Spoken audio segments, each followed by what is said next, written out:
Good morning. This is Steve from Southern Illinois, and it's sweltering down here, so we're back inside. Today I want to talk to you about blindness.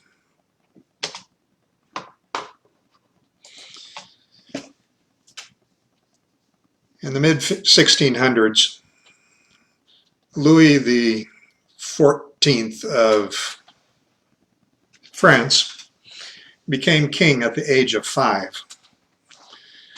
His mother pulled some shenanigans and ruled in his place until he was 18, at which point he became king in name, but the nobleman that she had chosen continued to rule in his place. When he was 23, his chancellor died. And to everyone's shock, 23-year-old Louis XIV took control of the reins of government personally. This was unheard of in France at the time. It was late in the feudal era, and up until this time, to maintain his power, the king had to share it. Louis would not let his ministers sign a single document without him personally reviewing it. But this caused some problems because he needed money. He had a grand court, but that also required money. And when he took the reins of power, only 10% of the revenue of the royal domain actually made it into the royal coffers, because anybody who was somebody wanted somebody to do their work for them, and nobody who was somebody wanted to work. So as a consequence, everybody who was somebody had somebody. It got confusing, okay? There were many middlemen. And the same thing was true with taxes. So we set out to reform the financial status of the kingdom and the financial system. As a part of that, he began, for the first time in history, to invest in science. He began to fund scientific research. Now, in the 1660s, he's now in his late 30s, early 40s, and every scientist who signed up to work for him had to come in and give a demonstration.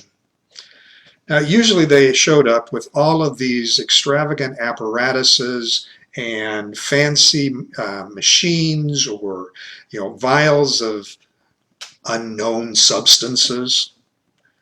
But one day, a scientist showed up with nothing in his hands. And when he was presented to the king and asked to demonstrate his skills, he turned to one of the noblemen and said, "Do you have a coin I might borrow?" And the nobleman fished out a coin, and he walked up to the king, and he held the coin in front of the king and said, "I am going to make this coin disappear." And the king said, "Really? How?" And the scientist, his name was that's short for Edmund Marriott, you would pronounce it Marriott. Edmund Marriott said, "First, I need you to close one eye." And the king closed an eye. And Edmund said, "Now, watch my eye and watch the coin. Keep your eye focused on my eye, but pay attention to what happens to the coin." And he began moving the coin towards the king. And all of a sudden the king gasped. It disappeared!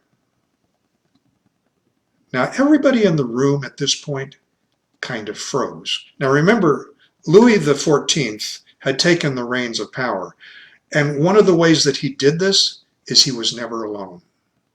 When he went to bed, there were more than 20 people in the room, one to take off his left sock, one to take off his right sock, and so on. And when he got up in the morning, there were just as many people to help him get out of bed. He was never alone. He was always surrounded by this retinue. And when the king gasped and said, "The coin disappeared,"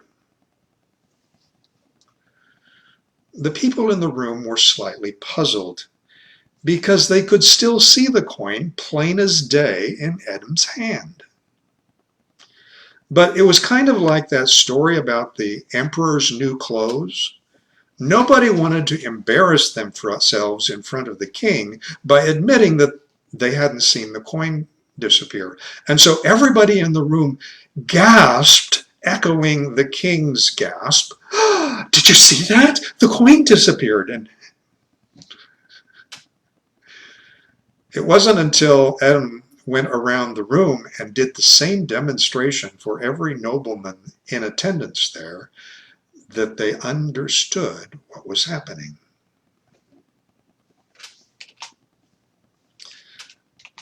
Now, I've created this demonstration here for you. Now, I'm going to do the reverse. I want you to stare at the coin and then watch what happens to the cross. Now, the majority of you are going to be watching this on your phone, so this is going to be easy for you. Just take your phone and start moving it closer to your face. Keep your eye on the dime and watch what happens to the cross.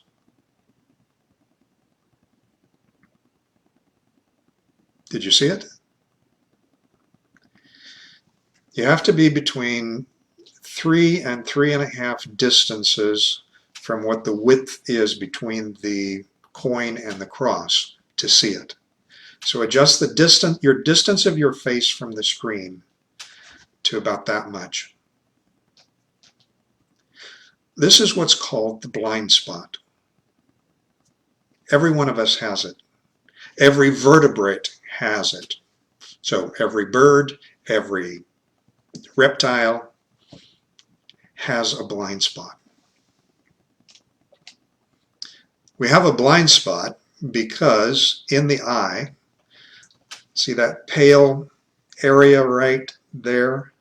That pale area right there is where the optic nerve from the brain pierces into the eye, and then the nerve fibers spread and coat the inside of the eye to connect to our vision sensors. Now, at the time of Edmund Marriott, scientists thought that our clearest vision was in the optic disc, that light-colored spot there. But Edmund demonstrated that there was no vision in that area. There are no sensors there. You cannot see in that spot. So why can we see? We don't walk around with this blank area in our vision. Well, that takes us to another demonstration. This is called Trotsky's filling demonstration. Stare at that red spot in the center of the white card. Just stare at it. Don't let your eyes waver from that red spot. Do you see what happens to the blue ring? Now, I have a difficult time with this because when I'm staring at that red spot, my eyes are constantly wanting to wander and jump from side to side. But if you stare directly at that red spot, the blue ring completely disappears. That's because our brains have an algorithm in them that fills in unexpected details in the periphery of our vision. So if something is there that doesn't fit the pattern that the brain recognizes, that expects, it disappears. That's why we can't see our blind spot, because the brain fills in that blank area with what is next to it. And we're so used to that, we can't even see it. We, in essence, Photoshop every second that our eyes are open. We Photoshop what we're looking at. Blind spot. Say it with me. Blind spot. Thank you.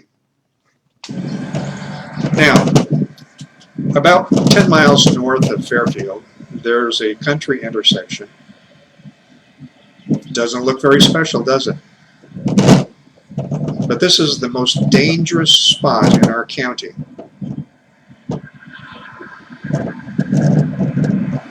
Let me demonstrate here. Watch what happens to the car. 1 1000, 2 1000, 3 1000, 4 1000, 5 1000. There's a 5-second blind spot at this corner. Cars coming towards you from the west disappear for 5 seconds. Now, I don't know about you, but when I pull up to an intersection, I look both ways about that quickly, and then I pull out.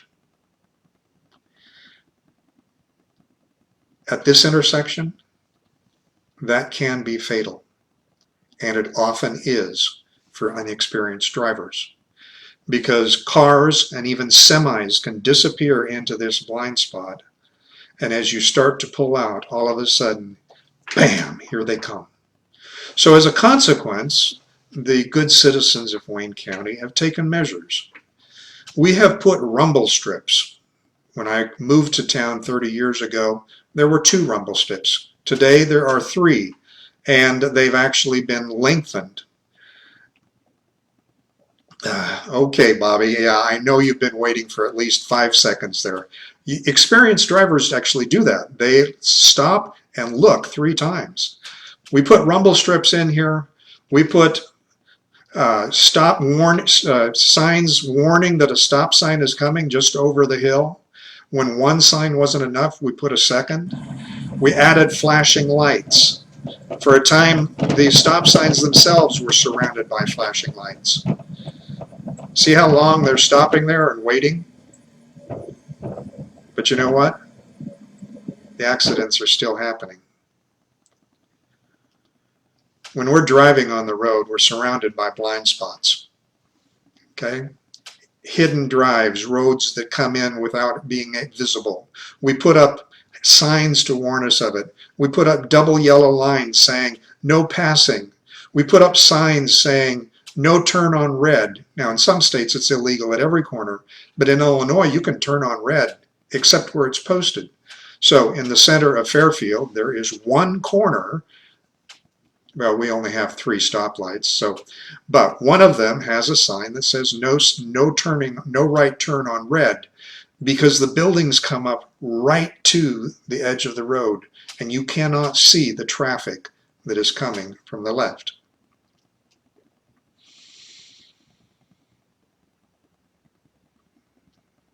We have blind spots built into our vision. We have blind spots created by our environment. Blind spot, judge. Say it with me. Blind spot, judge. Isn't this a beautiful piece of furniture? I love this piece of furniture. This piece of furniture has been in the family for, I don't know, what would you say, Viv? 35 years or more? 35 years, okay. I think it's the only piece of furniture that is still in the family from that time period. We used to have this huge 6-foot beanbag that was so comfortable to sit in. You would sit down in it and it would just enfold you. It was a great place to sleep and take naps or cuddle. Okay? But Spot, as we called it, is no longer with us. I had this wonderful desk. It's no longer with us. Why is this piece of furniture still with us? Because Vivian and I put it together. We sanded it. We stained it. We sanded it again. We varnished it. We sanded it again. We varnished it again. We sanded it again. We put on a final coat of varnish, and there it is. It's falling apart. The hardware inside will no longer support the lid, okay? But it's special to us. That is a blind spot. It's called a fallacy or a cognitive bias. And it's so common that it has a name. It's called the IKEA effect. You see, IKEA capitalizes on this bias to sell its furniture. It's the simple fact that if you invest something in a piece of furniture or in an object or in anything, if you are invested in it, it becomes more precious to you. You will value it more. So when you walk into IKEA in the showroom, you see all of these finished pieces of furniture to choose from. But then when it comes to you, is it finished? No. Some assembly required. And as this picture that I took off of internet showed, my heart lives here. When we put work into creating that furniture, we like it more. We value it more. We don't want to get rid of it.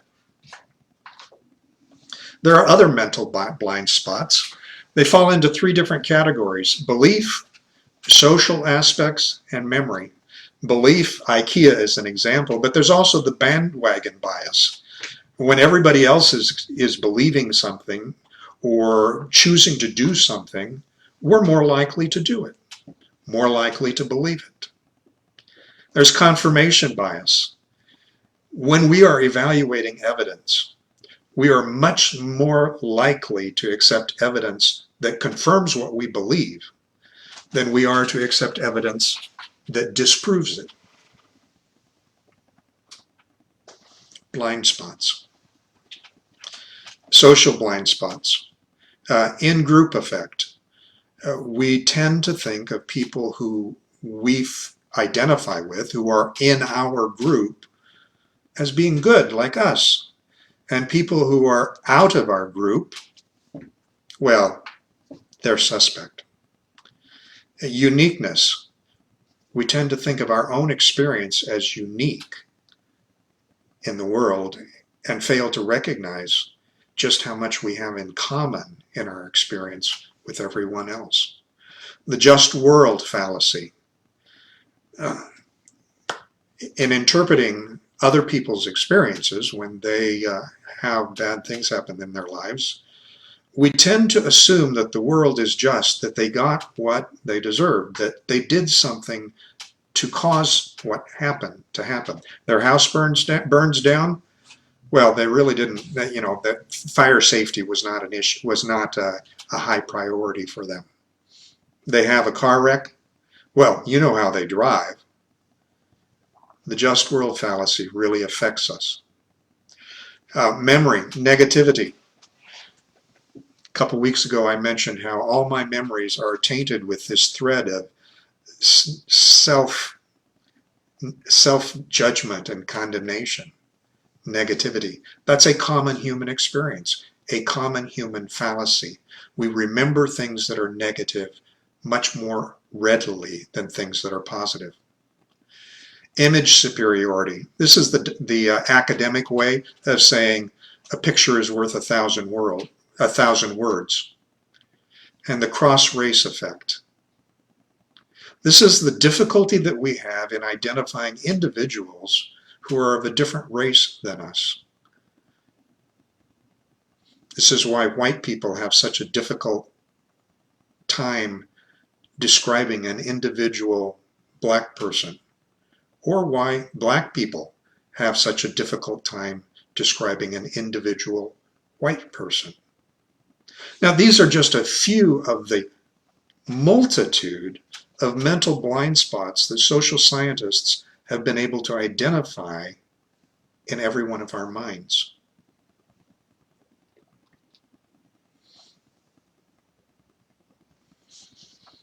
You can divide what we know into 4 quadrants. The arena holds everything that is known by both me and you. My blind spot is just like Louis XIV being shown the coin.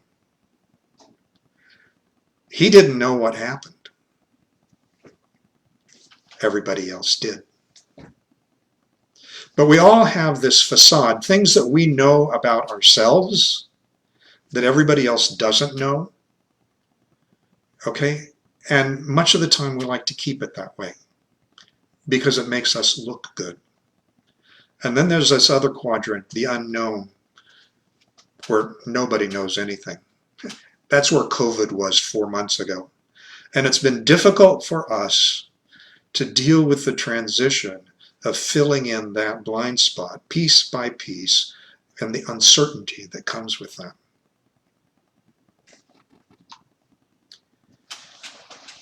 I wonder if this is what Jesus was talking about in one of his parables. Okay, he told this parable, he said, why do you try to take the speck out of your brother's eye when you have a plank in your own? Take the plank out of your own eye and then try to help your brother.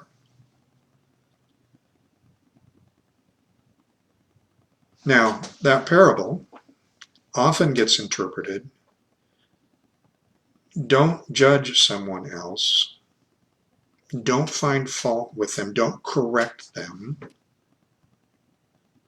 unless you've cleared up your own mess.